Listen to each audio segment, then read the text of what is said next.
I'm Marvel. This channel exists to connect gamers to MMOs they'll love. In this video, you'll follow in the footsteps of a complete newbie delving the depths of Anarchy Online, an MMORPG so old school that it is older than some watching this video. Sitting at very positive reviews on Steam with reasonably low system requirements to play, Anarchy Online is brimming with potential. Subscribe for more MMO content, and thanks for watching. Upon loading the game, you must enter your details. Unfortunately, since many moons ago I briefly subscribed, yet never renewed, its status is now locked instead of merely being demoted to a free account. No worries, I've since forgotten everything I had learned over a decade ago, and starting fresh will showcase the game properly as a new player. Thankfully, signing up is relatively easy to do considering the age of the game. Visit anarchy-online.com, click play for free, and fill out your information. Once you log in, you're greeted with an endearing cutscene. While thankfully skippable, it in fact offers justification as to why you begin playing an adult, which corrects the problem used in other MMOs, in which you begin as an adult despite having the knowledge of an infant. Specifically, this ship is carrying DNA to be reconstructed according to our liking. Instead of choosing a race, you must select a breed, which offers insight into how ethnographies are represented in Anarchy Online. However, whenever you hover over one of these models, the vocal track does not fade out, so you're left hearing this. Regardless, the voiceover is enjoyable. Each breed is more than a mere cosmetic choice. They provide meaningful bonuses or penalties to skills which we'll soon see. I choose a Solitus female, named so presumably because this breed orbited a star, yet all planets, minus rogues, do. Anyways, they have a neutral stat distribution, and it's my hope that it's a safe choice for newbies like me. Regardless, the appearance customization is simple yet effective. It's less robust than classic World of Warcraft, yet more expansive than early EverQuest.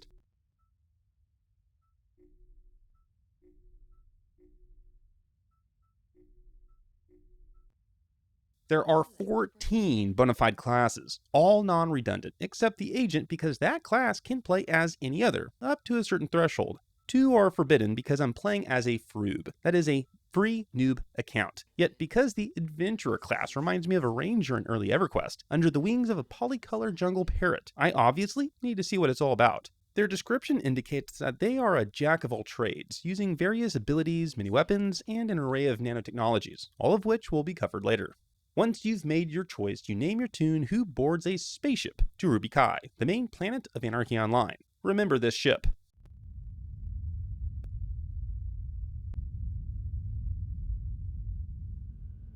When you zone in, you're immediately greeted with an item store. I realize that the game is free to play, yet this is like asking someone on your first date to pay for the meal.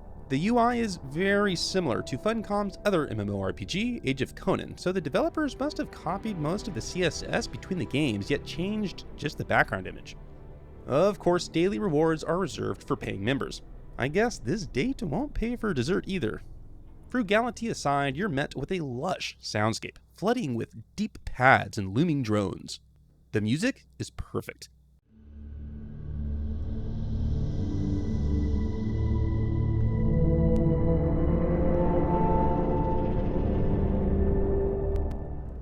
Moreover, you can hear the rattling and colliding of metal in the distance, the groans of machines under the weight of their labor, and echoing booms of activity we're about to discover. Notice, the very first tutorial we're given says we've received a private message from another player. Yet note that it is not how to walk, jump, or fight. Socially, this is exciting, yet when I followed the instructions, I realized that no one had in fact messaged me. Obviously, a developer, without thinking about the reception of this tutorial, simply configured it to load at the very beginning. But the game is effectively lying to you. What else won't I be able to trust? Moreover, as we'll see later, this tutorial is actually completely unnecessary because a new window is automatically generated when someone messages you. But the game does get better, much better. Viewers may also notice that we're no longer shipwrecked on an island. Funcom redid the newbie experience years ago. We'll have to see if it's in fact an improvement. I look around and test the camera. It's responsive, yet it doesn't automatically return to behind your character's head when you begin to move again.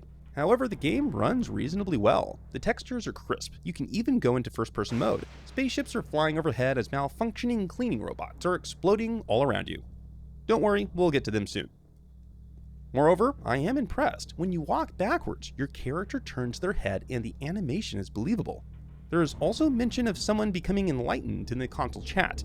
I presume this is an in-game achievement, yet I have no idea why it's important.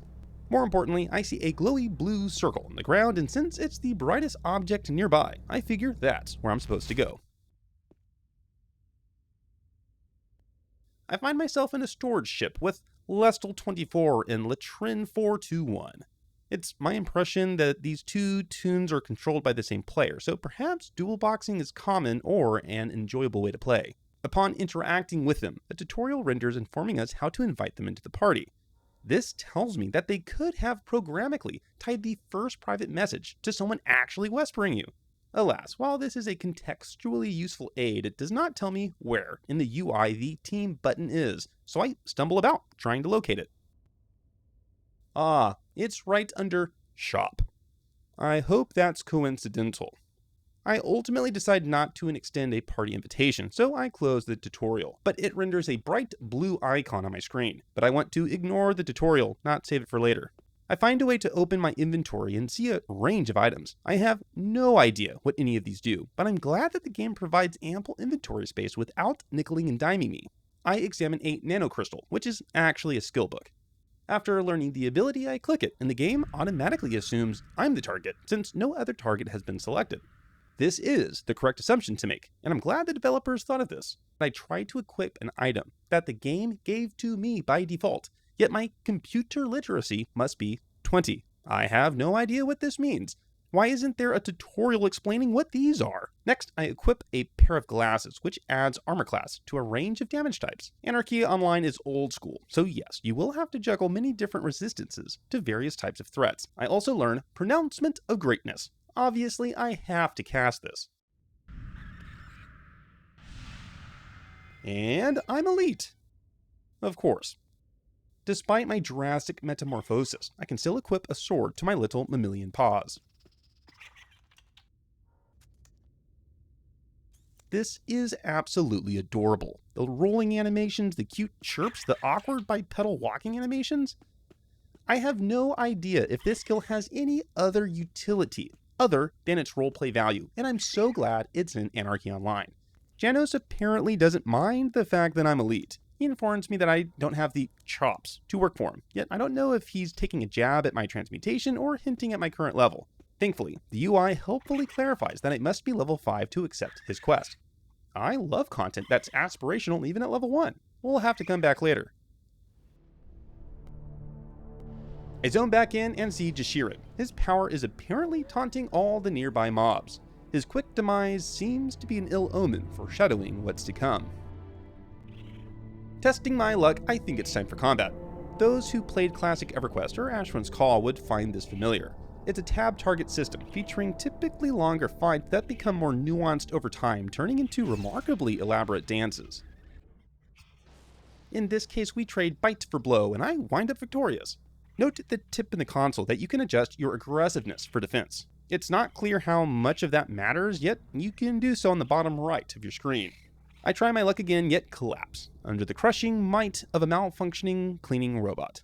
I'm not sure that this is a good omen, considering that I'm losing to literally the first mob the game presents. And even then, these are supposed to be broken. I respond, and Jashirin continues to create a situation in which his death is certain. This behavior seems to suggest botting, yet usually such tactics tend to kill mobs, not be killed by them. I open up my inventory to see if I can heal myself. Anarchy Online is old school, so quick recovery is not a feature. For faster passive regen, you have to sit down like in EverQuest 1.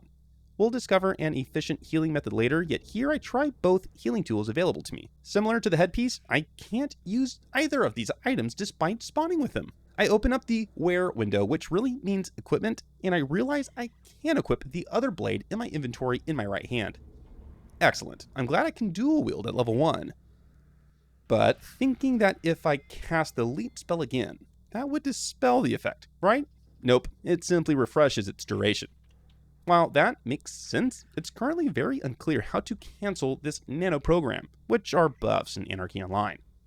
Incidentally, during my issue, through some form of clairvoyance, the game tells me to petition a game master if I'm experiencing any problems. I followed the instructions exactly as written, filled with pregnant promise. I will finally be free from the prison of pronouncement of greatness. The petition command opens a web application, yet when I push the petition button, nothing happens.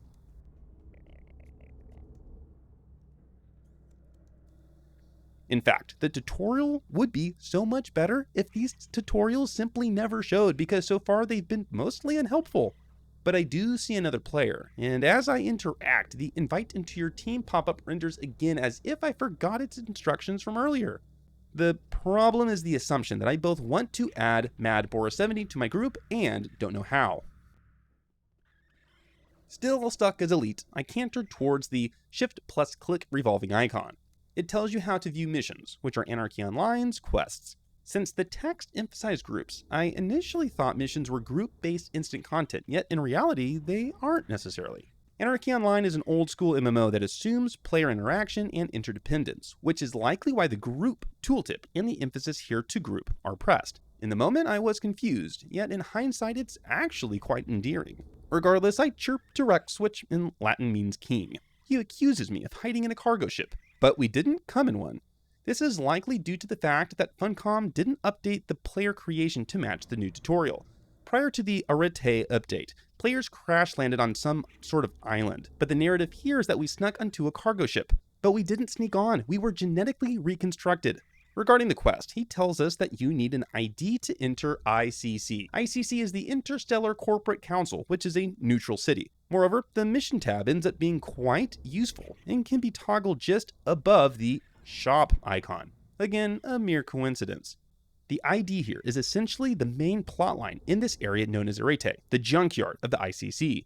The world building here is significant. You can tell that criminal activity is a means to an end, and kings like Rex would rather trade his dignity in exchange for some labor. Since I don't know how to return to my Solitus female breed, I decide to chew my way to certain victory.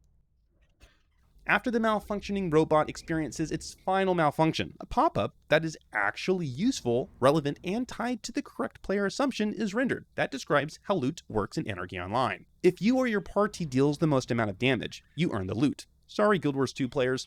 Predictably, I get robot junk, but it actually becomes important later, so if you're viewing this video as a tutorial, keep it.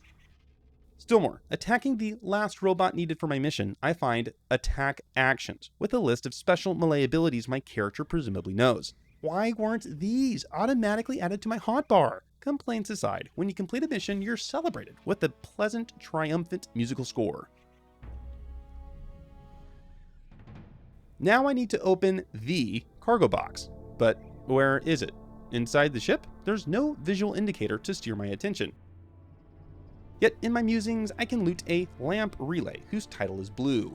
This means it's a quest item and is equivalent to lore items in EverQuest. It's at this point that I'm more or less drowning in confusion. The tutorial answers questions I'm not asking, and the cargo box is one of these mini containers in a densely packed hostile junkyard. Not to mention, I'm still elite. So I beg for help. Jerushin, the sacrificial AoE puller from earlier, asks me some questions to clarify my need. He tells me to open the NCU window, which shows your active buffs. I'm supposed to click on the elite icon. And now I'm back. Speaking of backs, I now equip my backpack. Also, notice all the other characters. Despite Anarchy Online being an old game, this newbie area is full of tunes. It feels active, lively, and populated. Back to the backpack. See that I equipped the pouch. In my social panel, that means it's only cosmetic and does not impute any statistical benefit. Moreover, in another strange decision, the cosmetic impact of the social feature is turned off by default. This means that while I can still equip items there, they're totally useless except as a momentary form of storage. Developers should either keep the social function on by default or deactivate this panel because players' assumptions is that if it's usable, it's functional. As I await others' answers to my request to team up, I decide to test the prowess of my dual-wielding adventurer, no longer constrained to the restriction of the Great Elite. Oh, that was easy. See the yellow text floating above the defeated enemy? That's earned experience. You can see your current progress to the next level in the yellow vial to the top left, around which are your health and nanopool, i.e. mana. While the console keeps bugging me to slide the defensive/aggressive modifier around, I dig. I love that your character celebrates the occasion with an ostentatious flip. The cleaning robot must have sucked up these pants, yet I don't have the strength nor agility to wear them. Another blue helper button is available. Upon clicking it, you see a wide range of options, including the allotment of improvement points. At the time, I had no idea what any of this meant, so instead of risking making a mistake, I just closed the menu. But this is a system that is tied to other systems, yet the simple version right now is that when you level, you earn special training currency that can be spent to empower your character in very specific ways that differ from conventional MMORPG progression paths. Instead of leveling up combat skills over time like in EverQuest, you have to allot IP into specific combat abilities. Instead of automatically earning more primary attributes each level like in World of Warcraft, you must buy them using IP, and so on. But there are ways to augment these attributes and skills beyond IP alone, yet we'll cover those systems when it becomes relevant. I love it. Build and theory crafters will find a paradise here. In a favorable turn, I am rescued from my own ignorance as Hell Not and Lust Not accept my party invitation. As we coordinate our plans to complete the newbie area, I stumble upon the emotive section of the UI. These are high quality, and I presume a robust roleplay community exists that makes much use of them.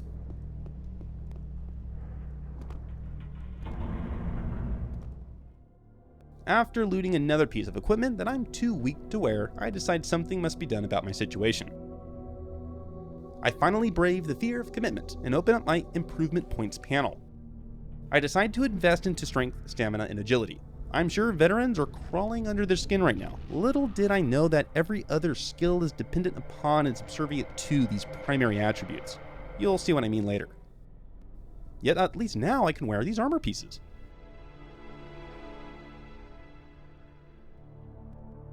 I then notice something. The brightness on this particular container is ever so slightly more vivid than the others. Is this the design attempt to draw my eye to it? The developers really should make this more clear.